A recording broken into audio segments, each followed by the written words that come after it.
Hello friends, welcome to Matt kitchen. Matt কিচেনে আপনাদের সবাইকে স্বাগত। পুরনো বন্ধুদের পাশে থাকার জন্য ধন্যবাদ এবং নতুন বন্ধুদের স্বাগত জানিয়ে শুরু করছি আজকের রেসিপি। আশা করছি বন্ধুরা দেখেই বুঝে গেছেন যে আজকে আমি কি তৈরি করছি। হ্যাঁ, আজকে আমি তৈরি করব ডাব চিংড়ি। তার জন্য একটা ডাবকে নিচেটা এরকমভাবে কেটে নিয়েছি সমান করে, আর ওপরটাও আমি কেটে এরকমভাবে ভেতরে গর্তটা করে জলটা বার করে নিয়েছি। আর আরেকটা ডাব আমি কেটে দেখিয়ে দিচ্ছি কীভাবে কেটেছি। দোকান থেকে আমি এরকমভাবে কেটে নিয়ে এসেছিলাম। তারপরে এই যে ছুরি দিয়ে এরকমভাবে মুখটাকে এই যে এরকমভাবে কেটে এরকমভাবে আমি কেটে এটাকে গর্তটা করে নিয়েছিলাম।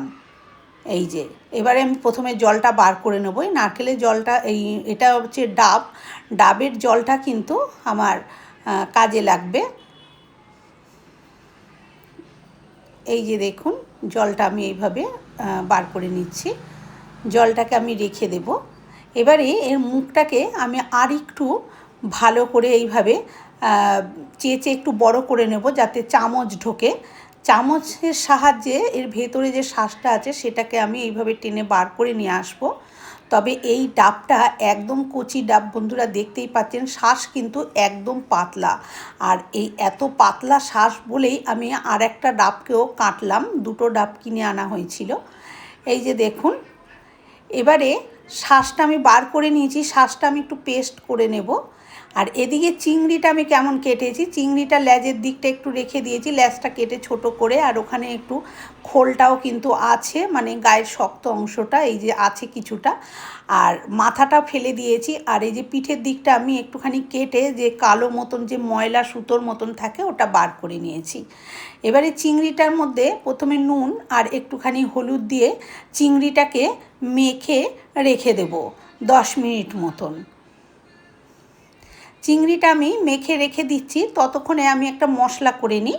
মশলার জন্য নিয়েছি এখানে 1 চামচ কালো সর্ষে, আর এখানে আমি নিয়ে নিচ্ছি 1 চামচ পোস্ত, আর 7-8টা কাঁচা লঙ্কা নিয়েছি এখানে। আর নিয়ে নিচ্ছি 1 চামচ এই সাদা সর্ষে বা হলুদ সর্ষে, যে যা বলেন। 2 রকম সর্ষে আর পোস্ত সবই 1 চামচ করে আমি নিয়েছি। আর বেশ কয়েকটা কাঁচা লঙ্কা, ঝালটা নিজেরা নিজেদের পছন্দ মতন দেবেন। দিয়ে এবার এটাকে আমি শিলেতে বেটে নিচ্ছি। আপনারা এটা কিন্তু মিক্সারেও বাটতে পারেন। সেক্ষেত্রে শুকনো মশলাটাকে লঙ্কা ছাড়া প্রথমে পোস্ত আর সর্ষেটাকে একটু শুকনো ভাবে ঘুরিয়ে নেবেন, তারপরে জল দিয়ে এটাকে পেস্ট করে নেবেন। তবে আমি সর্ষে আর পোস্ত কখনোই মিক্সারে বাটি না, আমি শিলেতেই বাটি, সেই জন্য আমি কিন্তু বেটে নিচ্ছি। মশলাটা আমার করা হয়ে গেছে। এবারে একটা কড়াই বসিয়ে কড়াইতে দিয়ে দিচ্ছি সর্ষের তেল। তেলটা বেশ একটু গরম হয়ে গেছে। তারপরে এখানে যে নুন হলুদ মেখে চিংড়িটা রেখেছিলাম সে চিংড়িটাকে এর মধ্যে দিয়ে দিচ্ছি। চিংড়িটাকে মিনিট 2 আমি একটু উল্টে পাল্টে ভেজে নেব। যদি চিংড়ির গায়ে যে শক্ত খোলাটা সেটা যদি থাকতো তাহলে পুরোটাই কিন্তু লাল হয়ে যেত, কিন্তু আমি পুরোটা যেহেতু রাখিনি, যেহেতু লেজের দিকটা আছে আর লেজটা আমি কেটে ছোট করে দিয়েছি, সেহেতু ওই দিকটাই দেখুন লালচে মতন হয়ে গেছে। তবে চিংড়িটা আমি বেশিক্ষণ ভাজবো না, মিনিট 2 একটু নাড়াচাড়া করেই কিন্তু আমি নামিয়ে নিচ্ছি। এবারে ওই তেলের মধ্যে দিয়ে দিলাম 1/2 চামচ সাদা গোটা জিরে। ফোড়নটা ভালো মতন হয়ে গেলে একটা বড় সাইজের পেঁয়াজ আমি ভালো করে গ্রেটারের সাহায্যে গ্রেট করে রেখেছিলাম সেটা দিয়ে দিলাম। আপনারা চাইলে এটাকে মিক্সিতে পেস্টও করে নিতে পারেন। আমি গ্রেট করে রেখে দিয়েছি, গ্রেটারের সাহায্যে আমি ঘষে নিয়েছি পেঁয়াজটা। তারপরে এখানে দিয়ে দিচ্ছি 1 চা চামচ, মানে এই চামচটা বড় তাই 1 চা চামচ মতন আদা রসুন বাটা। আমরা একটু রসুনটা কম খাই, সেই জন্য আমি সেই অনুপাতে দিলাম, আপনারা নিজেদের পছন্দ মতন দিয়ে নেবেন। দিয়ে পেঁয়াজ বাটা আর আদা রসুন বাটাটা খুব ভালোভাবে এভাবে আমি কষিয়ে নিয়েছি। যখন তেলটা সেপারেট হয়ে গেছে তখন যে সর্ষে আর পোস্ত কাঁচা লঙ্কা বেটে রেখেছিলাম সেই মশলাটা দিয়ে দিলাম। মশলাটা দিয়ে এবারে একটু ভালো মতন নাড়াচাড়া করে নেব।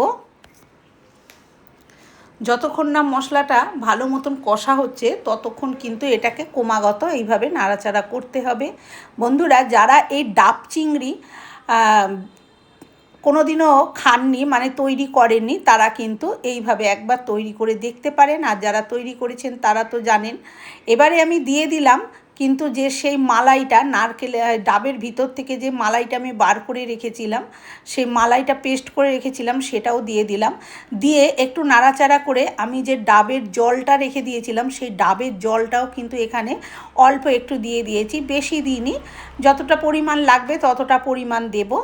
দিয়ে এবারে ভালো করে এইভাবে নাড়াচাড়া করে একটু মশলাটাকে কষিয়ে নিচ্ছি। ওপর দিয়ে দেখুন মশলার তেল কিন্তু খুব সুন্দরভাবে ভেসে উঠেছে। এবার এতে আবার একটু মিনিট খানেক এইভাবে একটু নাড়াচাড়া করে নেব।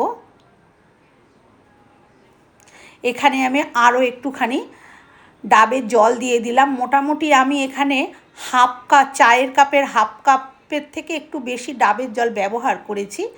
আর দিয়ে দিচ্ছি হচ্ছে 1 চামচ মতন চিনি। চিনিটা দিয়ে তারপরে ভালো করে এটা যখনই ফুটে যাবে তখন আমি ভেজে রাখা চিংড়ি মাছটা এর মধ্যে দিয়ে দেব।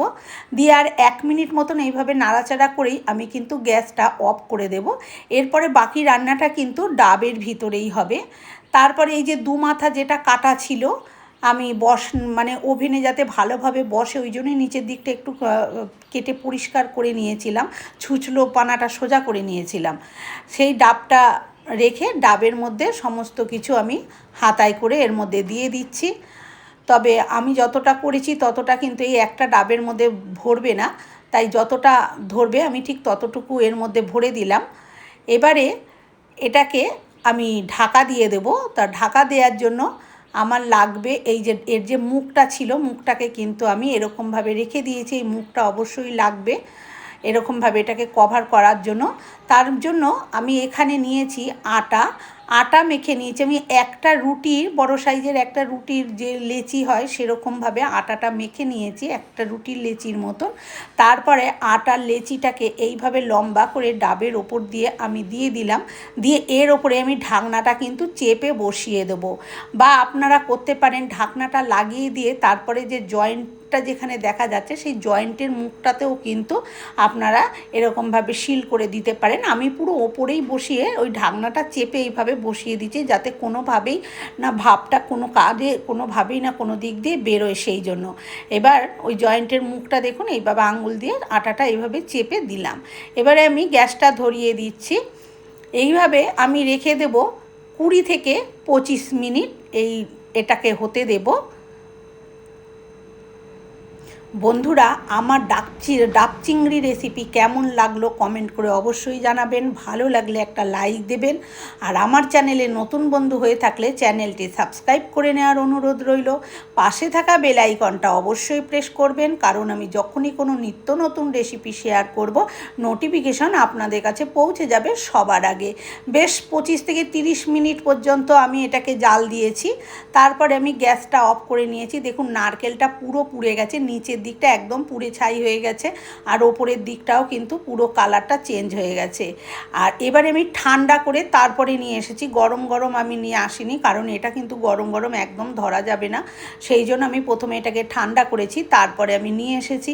একটা ছুরি দিয়ে আটাটা যেখানে বাইরের দিকে শিল করেছিলাম সেইটাকে আমি পুরো কেটে নিলাম। আর ভেতরের দিকে এটা তো উল্টে ভাপে আরও ভিজেই গেছে। এবারে দেখুন এইটা এরকম হয়েছে। এবারে এটাকে আমি নাবিয়ে দেখাচ্ছি, মানে সার্ভ করে আপনাদের কেমন হয়েছে। বন্ধুরা, আজকের মতন এই পর্যন্ত। আবার হাজির হয়ে যাব অন্য কোনো রেসিপির সাথে। ততক্ষণ ভালো থাকবেন, সুস্থ থাকবেন। ধন্যবাদ।